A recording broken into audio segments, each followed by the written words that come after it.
Freedom of movement was a point of education last season and will remain so this season.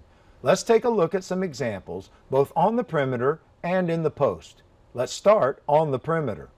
One of the key aspects of the freedom of movement guidelines that we focused on last season was to penalize illegal arm wraps, even when the opponent was stationary.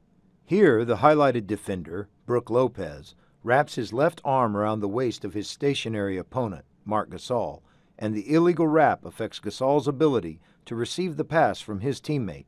This is a defensive foul on Lopez, and it was called correctly here. Properly officiating all contact in pick-and-roll situations is a key aspect of freedom of movement. One area that we have seen an increase in is defenders wrapping or holding screeners, preventing them from moving or rolling to the basket. Here, we see the highlighted defensive player, Steph Curry, grab the screener, Landry Shamet, affecting Shamet's ability to move after setting the screen. The low-angle replay shows Curry using his left hand to grab Shamet's arm and attempt to hold him in place. This is a defensive foul on Curry and was correctly called.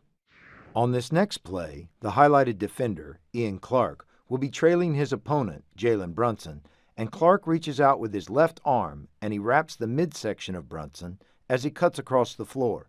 This illegal contact by Clark clearly affects the freedom of movement of Brunson, and a defensive foul is ruled. The freedom of movement guidelines extend into the post area as well. Areas of enforcement include wraps, holds, and dislodges. Here, the highlighted defensive player, Juancho Hernangomez, reaches out with his right arm and he wraps it around the waist of the offensive player, Derek Favors, who is attempting to receive a pass from his teammate. The illegal wrap by Hernangomez clearly affects Favors' ability to move freely and receive the pass, and the defensive foul was correctly called. This next play in this section is another example of an illegal arm wrap in the post area, this time involving a big-small matchup. The highlighted defensive player, Darren Collison, is matched with the larger Aaron Gordon, and Collison wraps his left arm around the hip of Gordon in an attempt to maintain his position. This is a defensive foul on Collison. Arm wraps are illegal, regardless of where they occur on the court and whether or not the opponent is attempting to move.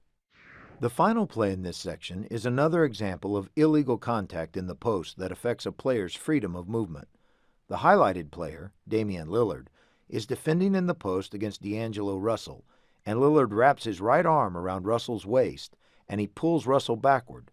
The foul was correctly called here, as this illegal contact by Lillard allowed him to knock the ball away from Russell. Another point of education for this season will be a more stringent enforcement of the traveling rules. Guided by data that shows where traveling is most likely to occur, the officiating staff will be trained to more effectively identify and call traveling violations. On the first play, we see the highlighted offensive player, DeMarre Carroll, receive a pass from his teammate, and he establishes his right foot as his pivot foot. Carroll then lifts his pivot foot prior to his dribble being released.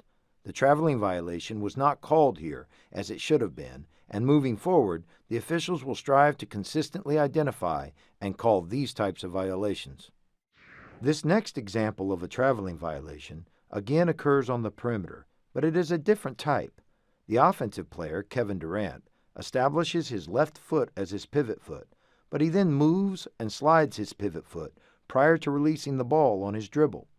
Once the offensive player has established a pivot foot, he may move his other foot as many times as he chooses, but the ball must be out of his hands to start his dribble before he moves or lifts his pivot foot. This is a traveling violation on Durant. Now let's look at an example of a traveling violation that occurs in the post area. The highlighted offensive player, Hassan Whiteside, receives the ball from his teammate, and he will lift and step with his pivot foot, committing a violation. We can see on the replay that Whiteside established his left foot as his pivot foot, but he steps backward with his left foot. This type of traveling violation must be called consistently by our officials. Our next example of a traveling violation occurs after the player has gathered the ball. The offensive player, Kelly Olynyk, gathers the ball, and he then takes more than the allowed 2 steps before releasing the ball on his field goal attempt. The replay clearly shows Olynyk taking 3 steps after his gather. This is a traveling violation. Our final example involves a player taking too many steps after receiving a pass and gathering the ball. The highlighted offensive player, Bobby Portis, receives the pass from his teammate, and he gathers the ball right here. Portis then takes 3 steps from this point. Remember, an offensive player who receives the ball while progressing may take 2 steps in coming to a stop, passing, or shooting the ball. This is a traveling violation. Our Respect for the Game guidelines define the standards for game decorum. They emphasize mutual respect with players, coaches, and referees all working together. Let's take a look at some examples. The Respect for the Game guidelines are unchanged and remain in effect. Following the defensive foul on this play, the highlighted defender, Paul George, commits an overt gesture in resentment to the call by air punching away from the official. This type of overt air punch will be met with a technical foul, as it exceeds the Respect for the Game guidelines, whether it is directed towards an official or not.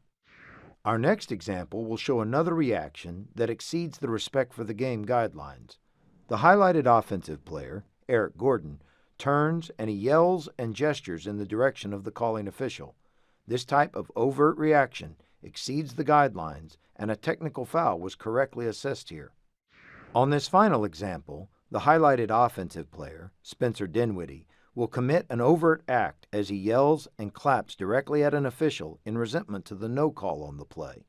This type of reaction is overly demonstrative and it exceeds the guidelines. We hope you have found this video helpful. We look forward to another great NBA season. Thanks for watching.